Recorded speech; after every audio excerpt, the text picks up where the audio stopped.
नमस्कार, स्वागत है आप सभी का। मेरा नाम है ज्योति। अब तक देश के राजनीतिक गलियारों में जो जातिगत जनगणना की मांग बनी हुई थी, अब बिहार की नीतीश सरकार ने उसे अपने राज्य में कामयाब बना दिया है। दरअसल बिहार में नीतीश कुमार सरकार ने 2024 के चुनाव से ठीक पहले सोमवार को जातिगत सर्वे के आंकड़े जारी कर दिए हैं। अब इसको लेकर कहा जा रहा है कि अन्य राज्यों में भी इसी तरह की जाति आधारित जनगणना की मांग जोर पकड़ सकती है।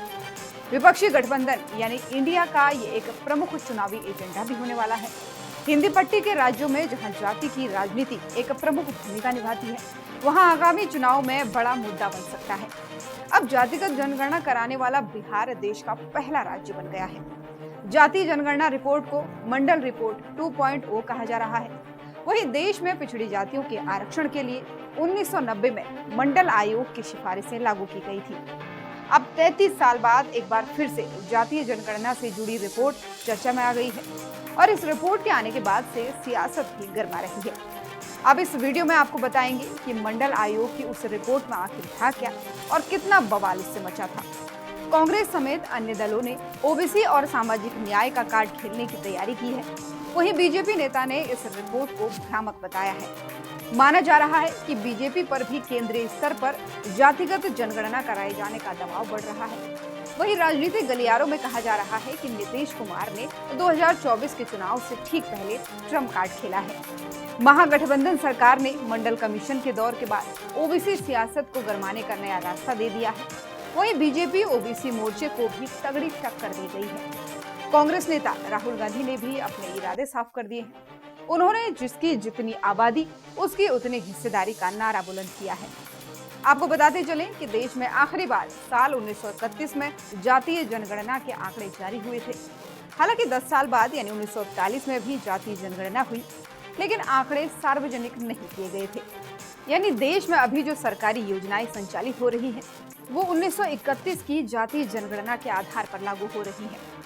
करीब 92 साल पुराने आंकड़े के मुताबिक देश में 52% ओबीसी समुदाय है। वहीं आजादी के बाद 1951 में जातिगत जनगणना की मांग उठी तो तत्कालीन सरकार ने ये कहकर खारिज कर दिया था कि इससे समाज का ताना बाना बिगड़ सकता है। तब से सरकार ने जातिगत जनगणना के फैसले से परहेज किया। अब ऐसे ही 1979 में पिछड़ी जातियों को आरक्षण देने के लिए मंडल कमीशन बनाया गया था। इस आयोग ने ओबीसी वर्ग को आरक्षण देने की सिफारिशें की थी और आयोग ने अपनी रिपोर्ट में बताया था कि देश भर में ओबीसी की संख्या 52% है। उन्हें सरकारी नौकरियों में 27% आरक्षण दिया जाए। साथ ही आपको बताते चलें कि मंडल कमीशन की अध्यक्षता बीपी मंडल ने की थी। आयोग ने साल 1980 में अपनी रिपोर्ट पेश की थी और 1990 में इसे लागू किया था। आयोग की रिपोर्ट के विरोध में देश भर में विरोध प्रदर्शन हुए थे और फिर उसके बाद से 2011 में कांग्रेस की यूपीए सरकार ने भी सामाजिक आर्थिक जनगणना करवाई थी, लेकिन इसके आंकड़े जारी नहीं किए गए थे।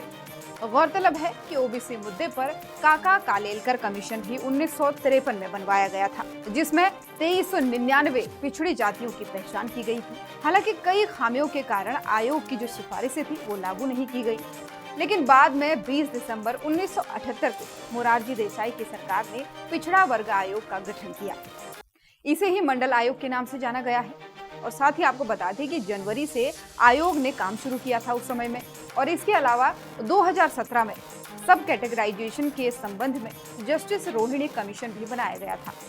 आयोग ने इसी साल जुलाई में एक रिपोर्ट राष्ट्रपति द्रौपदी मुर्मू को सौंपी थी। हालांकि ये जो रिपोर्ट है अभी तक इसको सार्वजनिक नहीं किया गया है।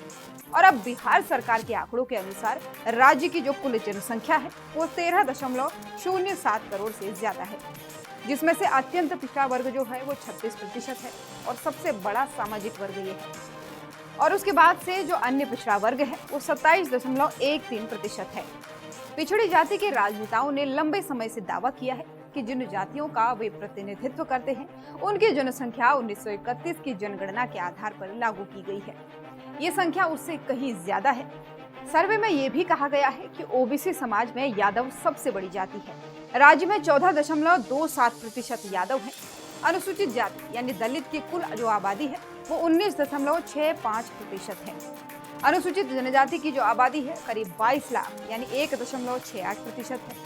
और 1990 के दशक में मंडल लहर तक राजनीति पर हावी रहने वाली सामान्य जाति की कुल आबादी 15.52% है।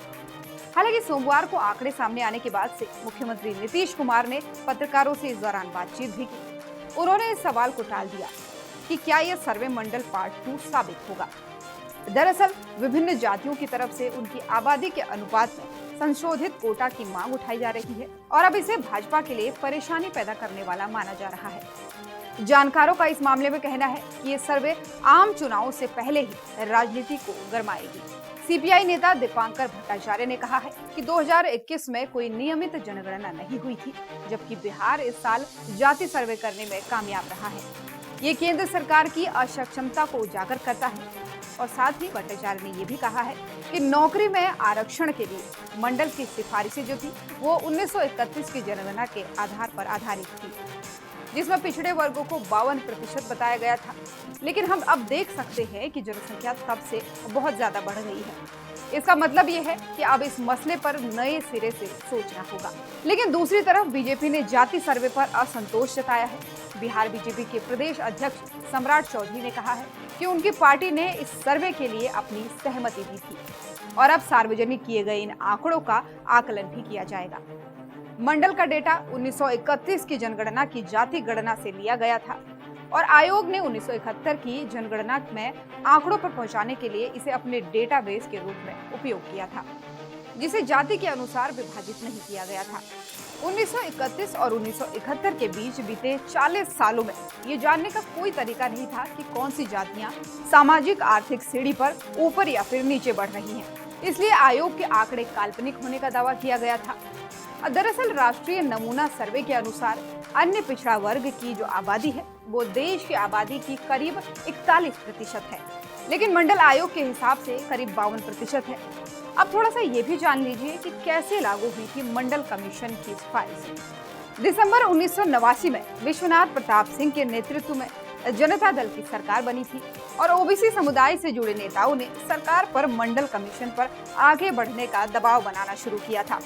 25 दिसंबर 1989 को सरकार ने एक एक्शन प्लान बनाने का ऐलान किया था और पूरी प्रक्रिया की निगरानी के लिए देवीलाल की अगुवाई में एक कमेटी का गठन भी किया था। लेकिन बाद में वीपी सिंह और देवीलाल के बीच टकराव हुआ और अन्य नेताओं ने मौके का इस समय में फायदा उठा लिया। वीपी सिंह ने अपनी सरकार पर मंडराते खतरे और मध्यावधि चुनाव की आशंका को देखते हुए 7 अगस्त 1990 को सरकारी नौकरियों में ओबीसी समुदाय के लिए 27% आरक्षण लागू करने की घोषणा कर दी। मंडल कमीशन ने अपनी रिपोर्ट के अध्याय 13 में कुल 40 पॉइंट में सिफारिशें की थी। जानकारी अगर आपको पसंद आई हो तो वीडियो को लाइक शेयर जरूर करें और हाँ, चैनल को सब्सक्राइब करना बिल्कुल